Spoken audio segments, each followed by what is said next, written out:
नमस्ते, प्रणाम सभी को। बहुत बहुत धन्यवाद आप लोगों का। लोगों ने अपने अ, व्यस्त समय में से थोड़ा सा समय निकाला इस धार्मिक कार्य के लिए। और आप लोगों के की उपस्थिति बहुत ही सराहनीय है। बहुत बहुत धन्यवाद। तो हम लोगों ने पिछले बार जहाँ इसको छोड़ा था वहीं से हम शुरू करेंगे। श्लोक 28, अध्याय 2। अव्यक्तादीनि भूतानि व्यक्त मध्यानि भारत, अव्यक्त निधनान्येव तत्र का परिदेव। यह श्लोक वस्तुतः इसमें संपूर्ण ब्रह्मांड का सार गर्भित है। इसका इस श्लोक में संपूर्ण ब्रह्मांड का सार छिपा हुआ है। श्लोक में भगवान बताते हैं कि सर्वप्रथम हम अव्यक्त होते हैं, फिर कुछ दिनों के लिए व्यक्त होते हैं, और फिर हम अव्यक्त हो जाते हैं। और हमारे सनातन धर्म में यदि हम देखें तो इस शरीर की परिकल्पना ही संपूर्ण ब्रह्मांड की परिकल्पना के बराबर है। वह कैसे? जब हम स्वयं को मैं कहता हूं तो मैं इस शरीर की तरफ इशारा करता हूं। और शरीर अभी व्यक्त है, कुछ साल पहले व्यक्त नहीं थी, और कुछ सालों के बाद फिर से व्यक्त नहीं है। लेकिन कुछ ऐसा है जो पहले भी था, अभी भी है, और बाद में भी रहेगा। उसके विषय में हम लोगों ने श्लोक 11 से लेकर 24 तक बात किया है। और वह कुछ और नहीं बल्कि चेतना है। वह पहले भी थी, अभी भी है, और आगे भी रहने वाली है।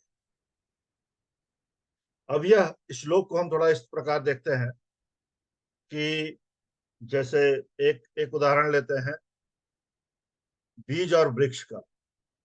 ठीक है। तो यदि हम बीज जाके आज आरोपित करें मिट्टी में, तो हमें वृक्ष वहां पे तुरंत दिखाई नहीं देगी।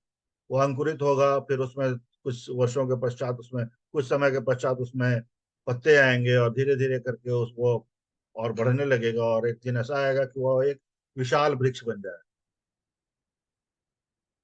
तो वह वृक्ष वास्तव में उस बीज के कारण, उस बीज में ही गर्भित है, उस बीज का ही एक अंश है।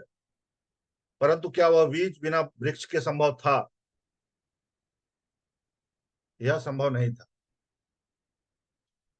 तो वृक्ष उस बीज में एक अ, अव्यक्त रूप में उस बीज के अंदर में समाहित। So tree was already there in unmanifested form in that seed. तो वृक्ष है, परंतु उस बीज में हमें वह दिखता नहीं है। उसी प्रकार जैसे कोई मूर्तिकार, या कोई मूर्तिकार किसी चट्टान को तराश करके, उसकी चट्टान को तराश करके एक मूर्ति बना देता है। तो वह मूर्ति उस चट्टान में ऑलरेडी है, वह व्यक्त फॉर्म में वहां पर है, और व्यक्त रूप में उस चट्टान में समाहित है। परंतु मूर्तिकार क्या करता है, जो एक्स्ट्रा या जो कुछ ऐसे चट्टान है जिसकी आवश्यकता नहीं है, उसको बस वहां से हटा देता है, और वह एक बहुत ही खूबसूरत और बहुत ही सुंदर एक मूर्ति की आकृति ले लेता है। तो ऐसी ही चीजें होती हैं अव्यक्त। तो सनातन के अलावा जितने भी दूसरे धर्म हैं, वह यह कहते हैं कि this world started with nothingness. बौद्ध धर्म भी कहता है, हमारा क्रिश्चियनिटी या इस्लाम धर्म भी कहता है कि पहले शुरुआत में बस एक ही था, गॉड और अल्लाह और वॉट एवर, एक ही था, और उसने संपूर्ण दुनिया को बनाया। सनातन धर्म ऐसा नहीं है। सनातन धर्म में यही, सनातन धर्म का जो कोर है वह यह कहता है कि सब कुछ पहले भी था और सब कुछ अभी भी है। अंतर यही था कि पहले वह अव्यक्त रूप में था, और बाद में वह व्यक्त होना शुरू हुआ। तो तीन चीजों की अवधारणा सनातन धर्म में की गई है इस सृष्टि को बनाने में। एक एक पहला जिसे सृष्टि कहते हैं, जो संपूर्ण ब्रह्मांड है, सृष्टि। और फिर सृष्टि का स्थित होना, सृष्टि बना, फिर सृष्टि रहा, और फिर सृष्टि का प्रलय आया। तो स्थित, सो पहला सृष्टि, स्थिति और प्रलय, ये तीन अवस्था है जिसके जिसके थ्रू हम सभी को गुजरना पड़ता है, और यह ब्रह्मांड भी उसमें से एक है। यदि हम अभी अपने अपनी बात करें, प्रतिक्षण हम प्रतिक्षण इन तीनों परिस्थितियों को अनुभव कर रहे हैं। प्रतिक्षण कुछ सृष्टि हो रहा है हमारे अंदर, कुछ स्थित हो रहा है और कुछ प्रलय हो रहा है। कुछ बन रहा है, कुछ बन रहा है, कुछ बिगड़ रहा है और कुछ रह रहा है। एक साइंटिफिक रिसर्च के मुताबिक हमारा जो शरीर है 2.5 ईयर्स में पूरी तरह बदल जाता है। हमारे शरीर की सारी कोशिकाएं बदल जाती हैं। तो ये कोशिकाएं प्रतिक्षण बन बन रही है, प्रतिक्षण पनप रही है और प्रतिक्षण नष्ट हो रही है। जब हम यो बाल्यावस्था में होते हैं तो हमारा जो सृष्टि है वह थोड़ा अधिक होता है, और जिस प्रकार से हम अपनी हमारा आयु बढ़ता जाता है, उसमें प्रलय के लक्षण अधिक दिखने लगते हैं। और यह ब्रह्मांड के संपूर्ण कण कण में ये तीनों अवस्थाएं एक साथ पाई जाती हैं, सृष्टि, स्थिति, प्रलय। परंतु एक चीज जो है वह सब में कांस्टेंट है, एक चीज है जो सब में है, और वह चीज है चेतना शक्ति। वह चेतना शक्ति या आत्मन बोल रहे हैं उसको, वह प्रत्येक कण कण में समान है। यह श्लोक उसी की तरफ इशारा करता है कि संपूर्ण ब्रह्मांड जो है पहले अव्यक्त था, कुछ दिनों के लिए व्यक्त होता है और फिर अव्यक्त हो जाता है। इसी प्रकार अर्जुन को भगवान श्री कृष्ण बताने का प्रयास करते हैं कि किस लिए तुम व्यर्थ का शोक कर रहे हो। और जैसा कि मैंने पिछले बार भी हम लोगों ने डिस्कस किया था कि भगवान श्री कृष्ण ने अर्जुन को बताया कि चेतना क्या है, आत्मन क्या है। और यदि तुम इन सारी बातों पे भरोसा नहीं भी करते हो, इन सारी बातों तुम्हें लगता है कि ये सारी चीजें बिल्कुल ही मिथ्या है या बिल्कुल ही असत्य है, फिर भी इस बात से तो तुम्हें सहमत होना ही पड़ेगा कि तुम जन्म के पहले नहीं थे। भगवान इसको अर्जुन को फिर लॉजिक बता के समझाना चाहते हैं कि ठीक है, तुमने तो ये समझ लिया, अ, आत्मा के विषय में अगर तुम्हारे विचार यदि अलग हैं फिर भी कोई बात नहीं, तो इसको तुम लॉजिक के हिसाब से समझो। और लॉजिक ये कहता है कि तुम पहले नहीं थे, अभी हो और फिर नहीं रहोगे। तो जो इसका यह मतलब हुआ कि तुम्हारा अस्तित्व अस्थाई है, और यदि तुम अस्थाई हो तो फिर उस बात के लिए क्या शोक करना है। अव्यक्तादीनि भूतानि व्यक्त मध्यानि भारत, अव्यक्त निधनान्यव तत्र का परिदेवना।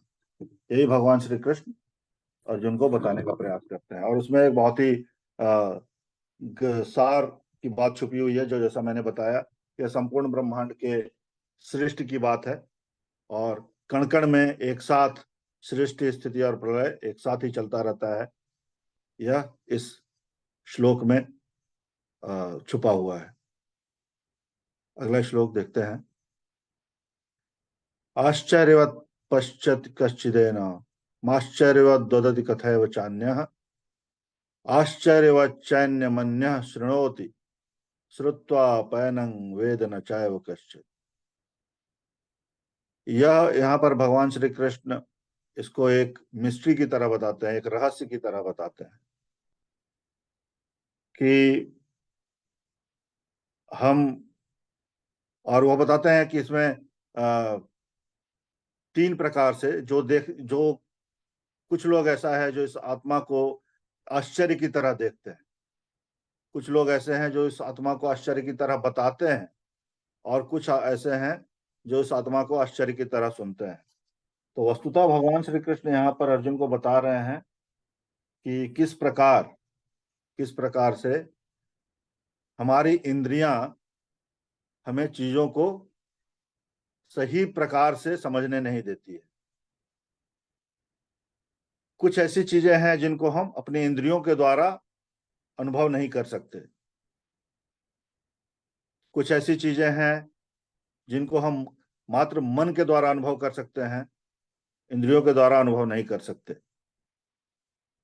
जैसे मैं बोलूं कि ये मेरा एक बचपन का एक एक्सपीरियंस है या बचपन का मेरा कुछ अनुभव ऐसा रहा है, तो वह अनुभव मेरे, मैं अभी भी उस अनुभव को प्राप्त कर सकता हूं। जैसे ही मैं आंखें बंद करूं और अपने पुराने अपने बचपन के समय में चले जाऊं, तो ये मेरे इंद्रियों द्वारा उस अनुभव नहीं किया जा रहा है, ये मेरे मन द्वारा अनुभव किया जा रहा है। तो भगवान श्री कृष्ण यही कहते हैं कि बहुत सारी चीजें हैं जिनको अनुभव करना इंद्रियों के वश में नहीं है। यह जो हमारा शरीर है, यह क्षणभंगुर है, और इस क्षणभंगुर शरीर में इतनी इतनी शक्ति नहीं है, या यह इतना दिव्य नहीं है कि इन चीजों को यह अनुभव कर सके। जैसे कि देखना हुआ, बोलना हुआ, या स्वाद लेना हुआ, या सुनना हुआ, ये सारी चीजें जो हैं ये मात्र अस्थाई हैं। ये सारी चीजें एक असत वस्तु के लक्षण हैं, एक असत वस्तु के फीचर्स हैं बेसिकली। तो उस असत वस्तु, वो असत वस्तु क्या है? असत वस्तु है मैं। और अब यह मैं कौन है? जब तक हम स्वयं को मैं बताते हैं तब तक वह एक अहंकार हमारे साथ रहता है। जब तक मैं यह कहूं कि मेरा नाम शिशिरेंदु झा है, तब तक मैं, तब तक वह एक अहंकार है कि यह शरीर और वह सारी चीजें, वह सारी चीजें जो जो संबंधित है, जो मुझसे संबंधित है, वह सब मैंने बनाया है, वह सब मेरे द्वारा डिफाइन किया जाता है, वह सब मेरे द्वारा वो सारी चीजें, उन सारी चीजों का पर मेरा अधिकार है।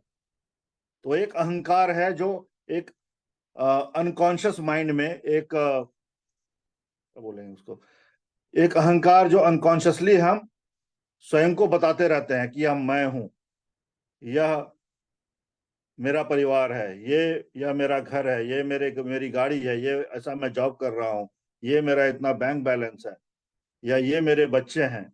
ये सभी कुछ एक हमारे मेरे अहंकार का एक द्योतक है।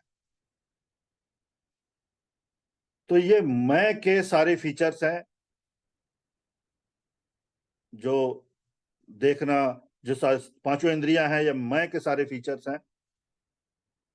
और मैं का एक और भी बहुत ही शक्तिशाली फीचर है जिसको हम बोलते हैं मन।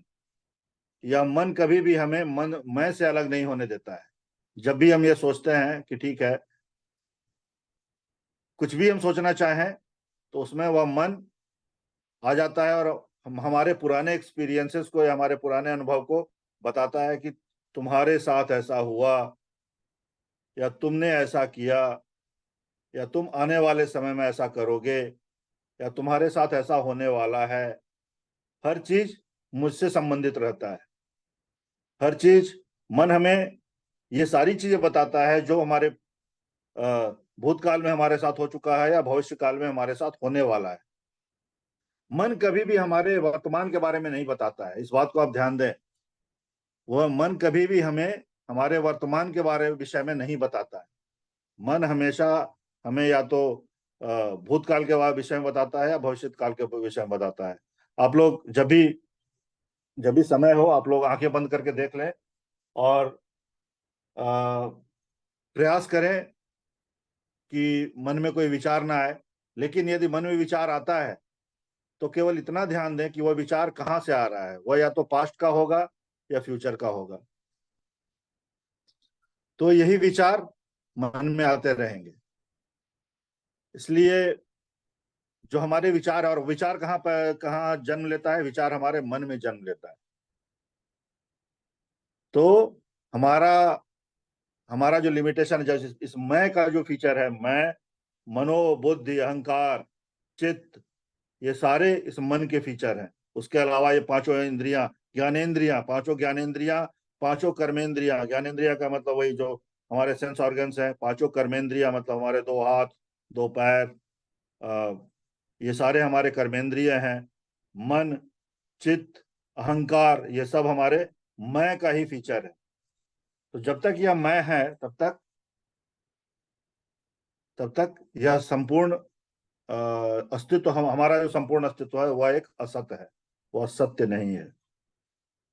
भगवान श्री कृष्ण वही कहते हैं कि देखने वाले इसको देखकर आश्चर्य करते हैं, बोलने वाले इसके विषय में बात करके आश्चर्य करते हैं, और कुछ ऐसे भी लोग हैं जो इसके बारे विषय में इनको कुछ समझ में नहीं आता है, इनको पता ही नहीं है कि ये चेतना क्या है, आत्मन क्या है, ये कॉन्शियसनेस क्या है, इसके बारे में लोगों को समझ में भी नहीं आता है। और जो बहुत सारे, बहुत थोड़े से लोग हैं जिनको समझ में आता है, उनको लगता है कि अच्छा ऐसा है, अच्छा, पर ये दिखता क्यों नहीं है, पर मैं इसको सुन क्यों नहीं पाता हूं। इस प्रकार के बहुत सारे प्रश्न होते हैं, और आश्चर्य के कारण ये सारे लोग इसी भ्रम में बैठे रहते हैं। तो यही इस श्लोक का गुण है कि हमें चीजों को, हमें इस चेतना शक्ति को समझना चाहिए, और उसके लिए हमें वैसे वैसे चीजों को अपनाना चाहिए।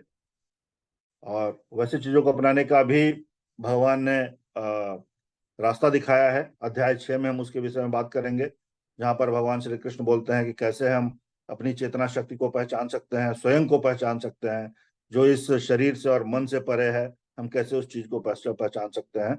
इसके विषय में भगवान श्री कृष्ण ने अध्याय 6 में बताया है, उसके विषय में भी हम आगे बात करेंगे।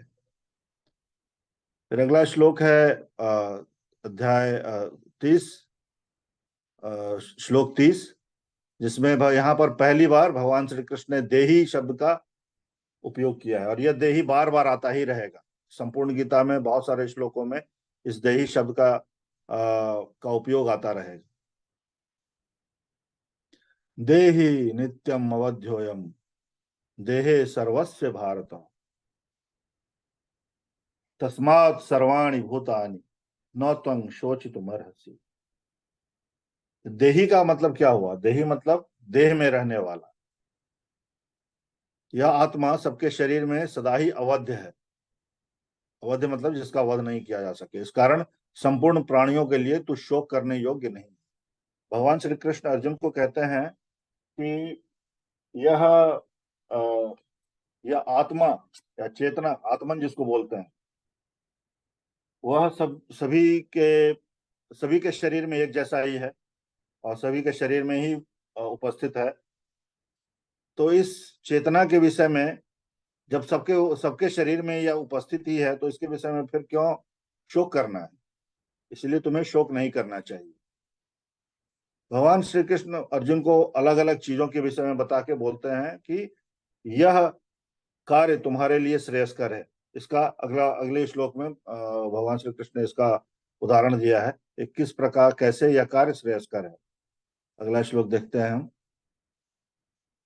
स्वधर्मपि चावेक्ष न विकम्पितुमर्हसि धर्म्याधि युधाक्षयो क्षत्रियस्य न विद्यते। तो यहाँ पर जब उन्होंने, जैसे पिछले सेशन में भी हमने बात किया था कि श्लोक 25 तक उन्होंने आत्मन के विषय में बताया, फिर उन्होंने अर्जुन को समझाना शुरू किया कि तुम्हें यदि आत्मा के विषय में नहीं तुम जानते हो या नहीं मानते हो तो कोई बात नहीं, तुम्हें कम से कम लॉजिक तो समझ में आना ही चाहिए। अब तुम योद्धा हो, क्षत्रिय हो, तो क्षत्रिय का धर्म क्या है ये तो तुम्हें पता होना ही चाहिए। यहाँ पर भगवान श्री कृष्ण अर्जुन से वही कहते हैं, योद्धा के रूप में अपने कर्तव्य पर विचार करते हुए तुम्हें उसका त्याग नहीं करना चाहिए। वास्तव में योद्धा के लिए धर्म की रक्षा हेतु युद्ध करने के लिए अतिरिक्त अन्य कोई विकल्प नहीं है। जैसे अर्जुन ने अपना धनुष बाण रख दिया था और कहा कि मैं नई लड़ाई लड़ सकता हूं, तो उसी पर भगवान श्री कृष्ण कहते हैं कि तुम्हारे लिए सबसे श्रेयस्कर कार्य अभी क्या है? अभी सबसे श्रेयस्कर कार्य यही है कि तुम अपने कर्म का पालन करो। तुम्हारा कर्म इस समय में क्या है? अब यह कर्म शब्द जो है, यह एक बहुत ही गूढ़ शब्द है इस सनातन धर्म में। सनातन धर्म में हम सभी कर्म के द्वारा ही बंधे होते हैं।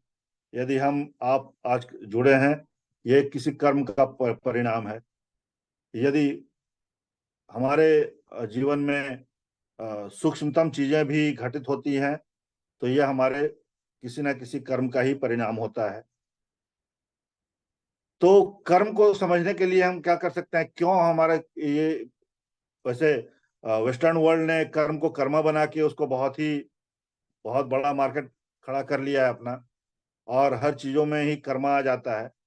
लेकिन यह कर्मा वैसा नहीं है जैसा वो बताते हैं कि तुमने गलत किया है तो तुम्हारे साथ गलत होगा। तो सनातन धर्म में कर्म का क्या मतलब? सनातन धर्म में कर्म का यही मतलब है, अगर हम एक उदाहरण दें कि एक अंधेरे घर में और एक अंधेरे कमरे में यदि हम बैठे हों और हमें सांप दिखे, तो हम क्या करेंगे? हम भागेंगे वहां से, और हमें पता नहीं है कि अंधेरे कमरे में मुझे किधर भागना है। तो हो सकता है हम किसी ऐसी चीज से जाके टकरा जाएं जो कि नुकीली हो, ऐसे चीजों से जाके टकरा जाएं जिससे हमारे शरीर को क्षति पहुंच जाए। और जब हम लाइट जलाएंगे तो देखेंगे कि यह सांप तो है ही नहीं, ये तो रस्सी है। तो हमारा भागना क्या था? हमारा भागना हमारे ऊपर, हमारी इच्छा के ऊपर था कि ठीक है, मैं यहाँ से उठकर भागता हूँ, और हमें महसूस होता है कि सांप है इस कमरे में, इसलिए मैं इस चीज के लिए मैं इस चीज के लिए स्वतंत्र हूँ कि मैं अब क्या कर सकता हूँ। जब मैं अपने सामने में कुछ देखता हूँ तो इस चीज के लिए मैं स्वतंत्र हूँ कि मैं अब क्या कर सकता हूँ। तो यहाँ पर मैं स्वतंत्र हूँ, और उस स्वतंत्रता में मैंने क्या किया? मैंने गलती किस प्रकार की? मैंने गलती की अंधेरे कमरे में। मुझे अपना ज्ञान नहीं था, कि इस कमरे में सांप नहीं, एक रस्सी है। उस अज्ञानता के वश मैं उस कमरे में उठ गया और उठकर भागना शुरू कर दिया, और स्वयं को अ, घायल कर लिया। स्वयं किसी ऐसी चीजों से टकरा गया जिससे मैं घायल हो गया। तो हर व्यक्ति अपना काम करने के लिए स्वतंत्र है, लेकिन वह कार्य उसको किस प्रकार करना है यह नहीं पता होता है। और वहीं पर का जो कर्म का जो एक क्या बोल सकते हैं उसको, कॉन्सेप्ट है, कर्म का जो थ्योरी नहीं, कर्म का जो कॉन्सेप्ट है वो वहां पर हमें बताता है कि यदि मैं किसी नुकीले चीज से टकराया हूं तो ये मेरा प्रारब्ध है, ये मेरा कर्म है जो मुझे उस तरफ लेकर के गया है। क्योंकि मैं तो अपना कार्य करने के लिए स्वतंत्र हूँ। मुझे वो प्रेरणा कहाँ से आई कि मैं उस तरफ जाऊंगा? वह प्रेरणा मेरे प्रारब्ध से आई। अब ये बहुत सारे लोग इस चीज में बहुत कंफ्यूज रहते हैं कि प्रारब्ध क्या है, संचित क्या है। तो कर्म कई प्रकार के होते हैं।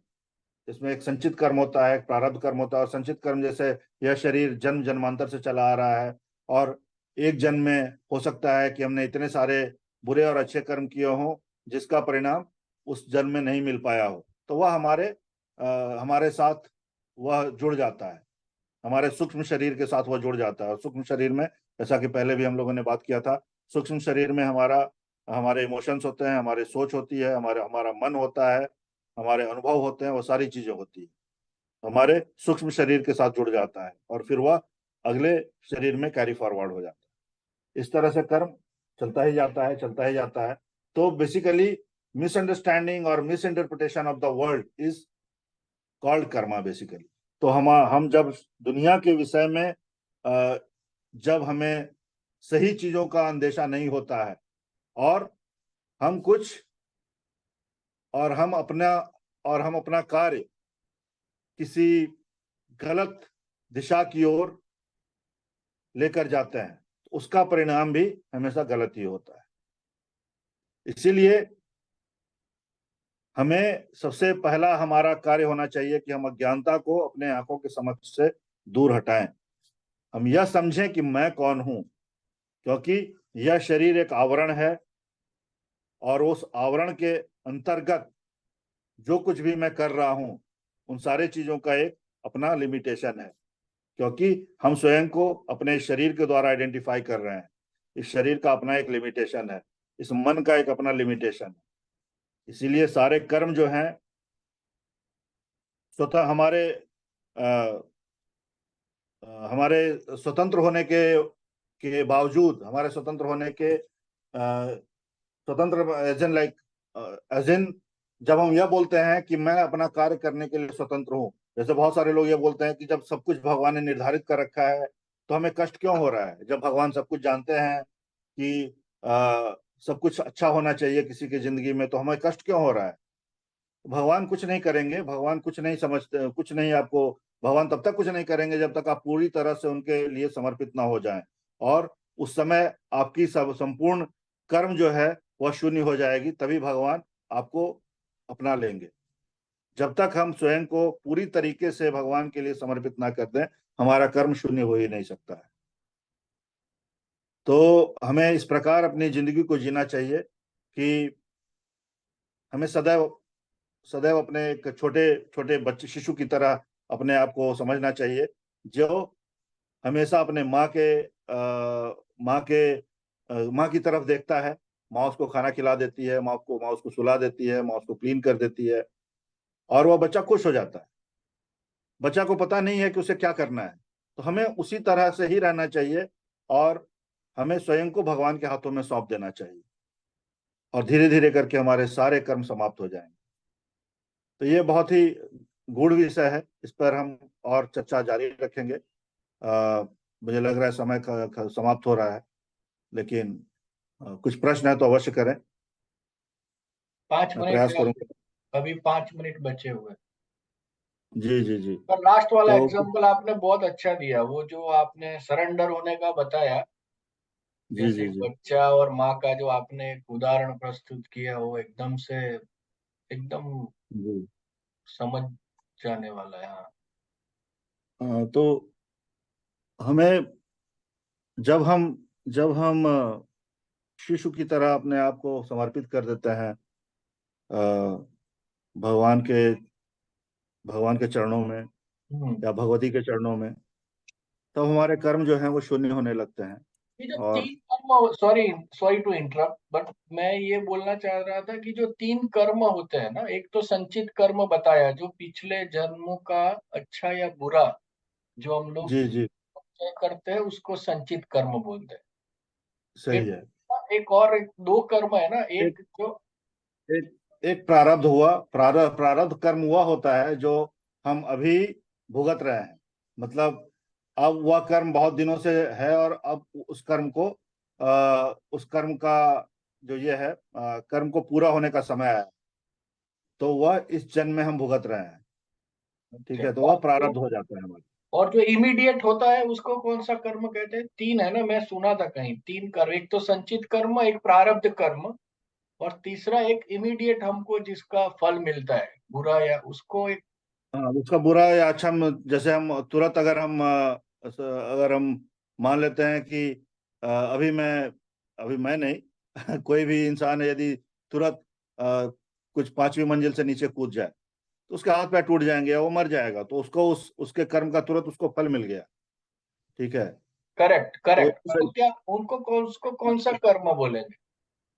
इस कर्म का नाम तो मुझे नहीं पता है, लेकिन हाँ, ये 3 प्रकार के कर्म होते हैं। इस तीन ही नहीं होते हैं कर्म, असल में बहुत प्रकार के होते हैं। जैसे एक सामूहिक कर्म होता है, एक पारिवारिक कर्म होता है जिसमें संपूर्ण परिवार के ऊपर में कर्म दोष होते हैं, और उस परिवार को कर्म कभी कभी ऐसा होता है कि जनरेशन बाय जनरेशन कुछ चीजें घटित होते रहती है।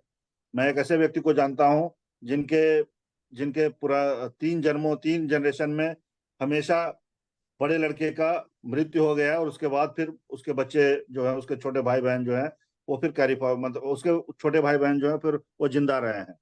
ठीक है। तो कुछ ना कुछ ऐसा कर्म दोष होता है लोगों परिवार में, कुछ ना कुछ ऐसा, कुछ जेनेटिक